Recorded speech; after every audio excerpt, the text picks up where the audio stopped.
Hi అండి, welcome to our channel Podarillu by IPS.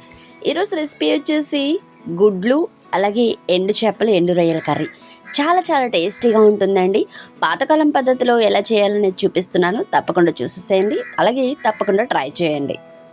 ముందుగా నేను ఇక్కడైతే ఒక 3 పెద్ద ఉల్లిపాయలు చిన్న చిన్న ముక్కలుగా కట్ చేసుకున్నాను. అలాగే ఒక 2 టమాటాలు సన్నగా కట్ చేసుకోండి. ఒక 4 పచ్చిమిర్చి సన్నగా కట్ చేసుకోండి. అలాగే వేడి నీటిలో ఎండు రొయ్యలు ఎండు చేపలు అయితే కడిగి తీసుకోవాలి. అలాగే ఎగ్స్ని కూడా ఉడకబెట్టి అయితే తీసుకున్నాను నేను ఇక్కడ. అలాగే ఒక పెద్ద జాంకాయ సైజ్ అంత చింతపండును కూడా నానబెట్టి తీసుకోండి. తర్వాత స్టవ్ ఆన్ చేసుకొని ఇలాంటి గిన్నె ఒకటి పెట్టుకొని ఇందులోకి కర్రీకి సరిపడా ఆయిల్ అయితే వేసుకోండి. ఆయిల్ హీట్ అయిన తర్వాత ఎగ్స్ని ఫ్రై చేయాలి కదండి. ఎగ్స్ని ఫ్రై చేసే ముందు కొంచెం పసుపు అలాగే కొంచెం కారం వేసుకొని ఎగ్స్ని ఫ్రై చేసుకుంటే చాలా చాలా టేస్టీగా ఉంటుందండి. అలాగే బాగా కూడా ఫ్రై అవుతాయి. ఎక్కడా కూడా మనకి గిన్నెకి అతుక్కోకుండా మంచిగా ఫ్రై అవుతాయి అన్నమాట. పసుపు అలాగే కారం వేసుకున్న తర్వాత ఇక్కడ నేను ఎగ్స్ని కూడా వేస్తున్నాను. ఎగ్స్ని కూడా వేసుకున్న తర్వాత ఫ్రై చేసుకోవాలి. మనకి ఈ విధంగా ఫ్రై అయితే సరిపోతుందండి. మధ్య మధ్యలో కలుపుతూ ఉండాలి. ఫ్రై అయిన తర్వాత ఒక ప్లేట్లోకి తీసుకోవాలి. ఇప్పుడు ఇందులోకి ఆయిల్ ఉంటుందండి. అందులోకి మనం బాగా క్లీన్ చేసుకున్న ఎండు రొయ్యలు అలాగే ఎండు చేపలను కూడా వేసుకొని లో ఫ్లేమ్లో ఫ్రై చేసుకోవాలి. ఎగ్స్ని కూడా లో ఫ్లేమ్లో ఫ్రై చేసుకోవాలండి.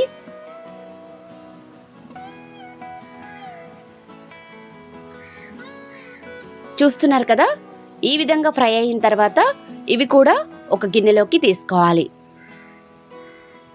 ఇవన్నీ కూడా ఒక గిన్నెలోకి తీసుకున్న తర్వాత ఇందులోకి ఆయిల్ మనకి ఆల్రెడీ స్టార్టింగ్లోనే మనం కర్రీకి సరిపడా ఆయిల్ వేసుకుంటాం కాబట్టి సరిపోతుందనమాట. ఇప్పుడు ఇందులో కొన్ని మెంతులు కొంచెం కరివేపాకు వేసుకొని ఫ్రై చేసుకోవాలి.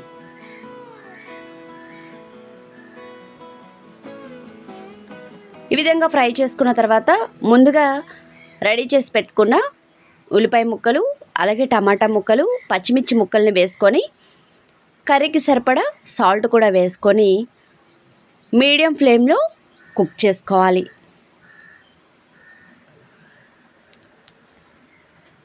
మనకి ఇక్కడ టమాటాలు అలాగే ఉల్లిపాయలు మెత్తబడితే సరిపోతుందండి.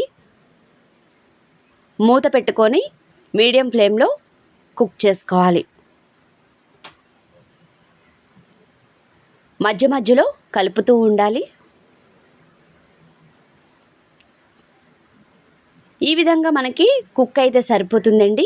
ఇప్పుడు ఇందులోకి మనం ముందుగా ఫ్రై చేసుకున్న ఎండు చేపలు ఎండు రొయ్యల్ని ఇందులోకి వేసుకోవాలి.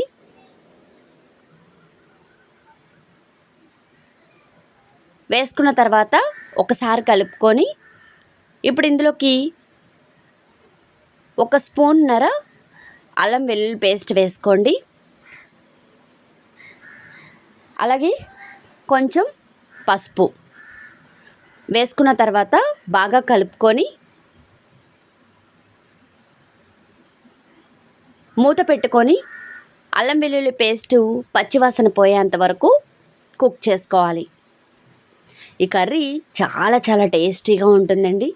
మీలో ఎంతమందికి ఈ కర్రీ అంటే ఇష్టమో కామెంట్ చేసి చెప్పండి. ఇంకా మన ఛానల్ చూస్తున్నారు కానీ సబ్స్క్రైబ్ చేసుకోవట్లేదండి.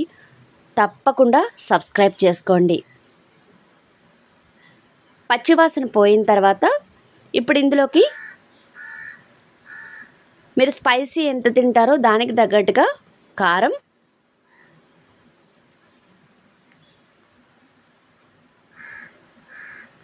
అలాగే ధనియాల పొడి 1 టేబుల్ స్పూన్,